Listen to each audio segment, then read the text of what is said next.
South African champion for human rights, Professor Bonita Meyersfeld, is being knighted by France, where we speak to her and an attorney from Lawyers Against Abuse about some of the cases they handle in the fight against gender-based violence. Retebile Mosese, a senior staff attorney, joins us alongside Professor Meyersfeld this morning. Good morning, ladies. Good morning. And thank you for your time. And congratulations. I don't know what to call you. What do you call a knight? A lady knight? It doesn't come with a It doesn't come with it. Well, no, this happens no, tomorrow. Yes, it does. All right, so very quickly, how Yes. did this happen for you? What about your work has led you to this point? Since I was in high school, my focus of my work has always been on social justice and human rights. I was once entering in the United States to go to a conference, and the official there said, "Oh, what do you do?" And I said, "Well, I'm a lawyer." "What kind of law?" "Human rights law." And he said, "Why human rights law?" And I was well into my 30s at that stage, and nobody had ever asked me that. And I said, "Well, my grandfather was a Holocaust survivor, and I grew up in apartheid South Africa." And he said, "Yes, well, welcome to the United States, boom, boom." And it was the first time I really thought about why I am in this work with such wonderful heroes around me. And this French award came as, I must say, a complete surprise. It really was particularly unreal. And I'm just delighted that the work's been recognized. Well, Retebile is one of the young women part of your team, Lawyers Against Abuse. Retebile, tell us about the work that you do. What are the cases you deal with? So LVA provides legal and psychosocial support to victims of gender-based violence. That would, in the civil matters, filling out the protection order application, explaining the submission procedure, and providing legal representation when necessary. And with sexual violence matters, it would be doing everything from making the initial statement to the police, as well as liaising with the investigating officer and the prosecution and support through the trial. And we'd have a parallel process where psychosocial support in terms of individual therapy sessions as well as group sessions are given to support the client throughout this whole process. Do you only deal with women, or when we say gender-based violence, we deal with men who are victims as well? We do deal with anyone who is a victim of GBV, so it would be young children as well and men, although we do not necessarily see so many cases of men coming forward. Or coming forward, yeah. Whether that doesn't mean there are fewer of them. It's just that, I suppose, with stigma attached, they don't want to come forward a lot of the time. Bonita, I mean, you know, with what we're hearing and the stories we're hearing, and these are just the ones that we just hear about, I would imagine that your plate is pretty full. Yes. Do you take on every single one, or what work goes into deciding what case you're going to be able to help with? Yeah, I think that's a really great point.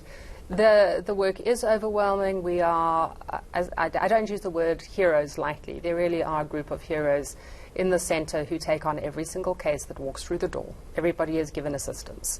And that leads to working round the clock. We try very hard to ensure that our colleagues and people working at the centre are taken care of and have enough time and enough space. But the work is grueling. It's lonely work, and it is demanding on a 24-hour basis. You never go to sleep away from these cases. And the stories never leave you, particularly when the stories involve younger people. And when we started this, it was purely on the focus on adults. That had been adult intimate partner violence had been the focus of my work, certainly. And I was shocked when I realized how fluid the violence is. It really adopts a spectrum of age, and so the young people are at a risk that I think none of us realized. And now it's common parlance. Now everybody knows about it. At the time, though, it really did come as a surprise as to how serious it was and how serious it is. And so the victims, and often if you have a child who's hurt, of course the parent has been as well. Yeah. Retebile, how do you deal with this emotionally? I mean, I know that you have to, you know, put on, and you have to be that person, you have to be that legal person, but surely, like Bonita says, this work goes home with you, it's with you all the time. How do you put aside feelings to be able to be logical and practical for the person sitting in front of you? And I think this is one of those moments where I'd like to take the time to thank Bonnie and to thank the board for investing in the staff. So self-care, a culture of self-care is very important to LVA. We have monthly debriefing sessions, and you can choose what therapist you want to see, whether it's talk therapy, whether it's drama therapy, or body and movement. We have monthly sessions with the staff where we can just talk about the cases we're experiencing. And I also have a wonderful mother who prays, and I speak to her. Yeah. And do you have days where you wonder, why am I doing this? Could I be doing something else? Could I be doing something else that doesn't take such a toll on me? There are days where I do feel overwhelmed. There are a lot of barriers to justice. There are a lot of challenges with the work. So there are days when I'm like, yo, it seems impossible. But with the support of my family, with the support of the staff and the board, we are able to continue doing the work. So it's only through taking care of yourself that you can help and continue taking care of others. And Bonita, how do you, and I'm sure even doing this for as many years as you have, how do you stop yourself from being angry? Because more and more we hear about, yes, the women who've been in that situation, their children have been left vulnerable, and then they keep going back and they keep going back. Is there a point where you say, that's enough, I'm not going to help you now because you don't want to help yourself? Or do you just have to keep it all in check and continue to help? You never stop the fight.